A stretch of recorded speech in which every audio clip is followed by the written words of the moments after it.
আমার নাম কালী। জন্মের সময় আমার ঠাকুমা বলেছিল, বাবা গো এ যে একেবারে কালী।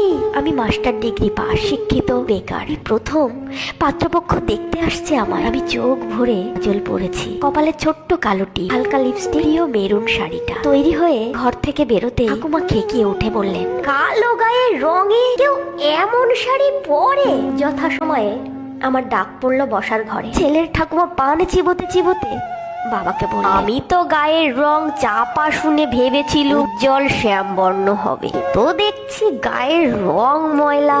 আর বসে থাকা সম্ভব হলো না, দাঁড়িয়ে বললাম, না নাতিও তো যথেষ্ট কালো। শুনে আমার ঠাকুমা বললেন, ওনার আংটি আবার বাঁকা। এমন সময় স্বয়ং পাত্র বলে উঠল, সময় পাল্টেছে, রুচিগুলো বদলাতে হবে যে এইবার। দিন না ঠাকুমা, দিন না আপনার নাতনিকে। রং যদিও বেজায় কালো, আমি কিন্তু পাত্র ভালো।